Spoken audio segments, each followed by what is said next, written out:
Well, what have we here? The newest chassis in our arsenal. This is a relic. You can see this has the buttons, right? The brass buttons. So that tells you where it is. Something hanging off here. Oh, it's a resistor stuck to the magnet. This is a 47, 48, probably 47, or I don't know if they made them earlier, I forget. I see a little boo-boo right there. I was making room for the ball bearings. I'm going to put ball bearings on this baby. I have to fix that, but I can. I know how. What I wanted to show you was, well, I could show you all the dirt if you want, I suppose. I had finished my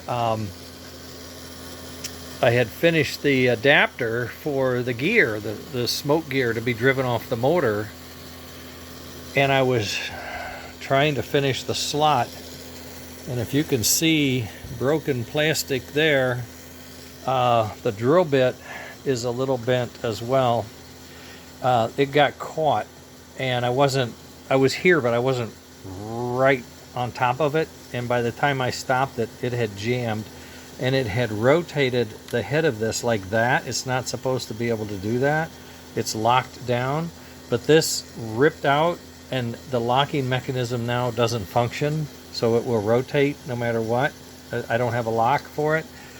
And then I tried to print one, but it was going to take, I did. I printed a new one in black. I didn't care, you know, get it in there.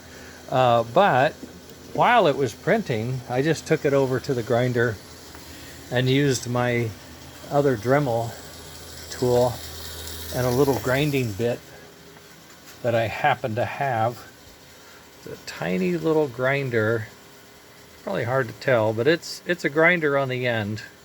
And I just very cautiously and carefully and meticulously cleaned up and ground out, filed down, and completed the slot manually. Okay, fine.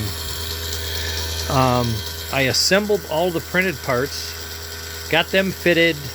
I had to do a little adjustment, little cleaning, typical stuff, but this is the second assembly, and I'm telling you, boom, it just went together. It just went together. I didn't put a magnet on it. I didn't do anything. I just put it together. I was so anxious. I didn't have a real field. I didn't have any left. I had to go scrounging around. I didn't see this one. I should have used this one. It's more current. It's more square. This one's out of square. But I already put the nuts in it and all that, and I said, okay, fine.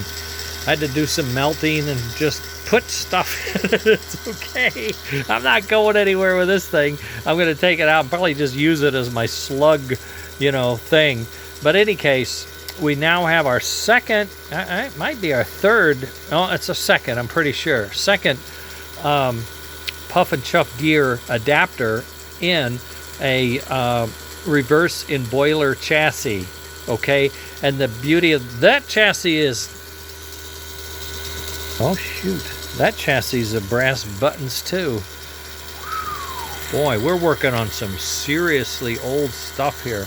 The difference is going to be, I'm going to put ball bearings and shafts in here, and the wheels will be mounted, and hopefully I can keep it aligned with the limited range of tools that I have. Any rate, I was so excited, and this motor, I've had this motor around.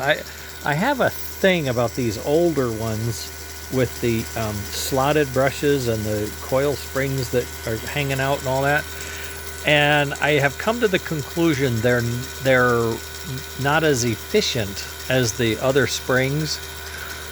I mean, they changed for two reasons. Well, three maybe. Assembly complexity, cost, and performance. Well, I'm thinking performance is probably a big deal, and I think the other engines perform better. This one took a while. It started out at 1.2 amps, and it's now down to 0.77 amps, and it's a lot quieter. I oiled it and lubed it and that's coming around. I did not put a a ball bearing in the front or the rear. It's got the old brass bushings in front and rear. I don't know if I'll have to get to them or have time to get to them. I was working on some other issues. This thing I found broke. My printer has a broken fan duct, but I went ahead and printed this. I don't want to tear the printer down because I have some other things I need to do, routine maintenance, cleaning, things like that. I have to do that. But that's weird. I don't know why that would speed up when I do that. I'm not doing anything.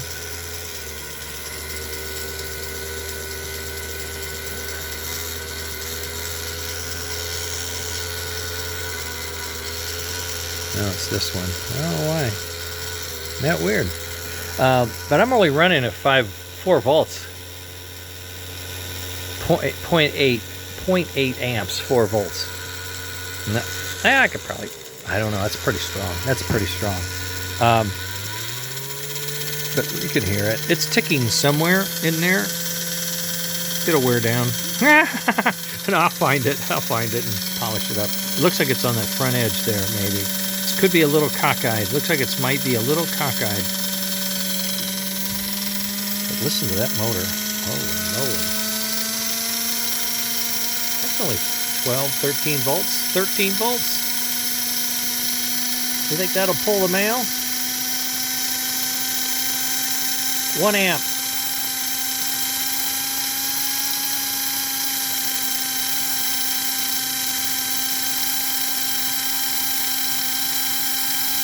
It's hopping between 16.5 and 17.8. I don't know what the hell that is, but we're at 16.5, pulling 1 amp. That is not a lot. That's not a load.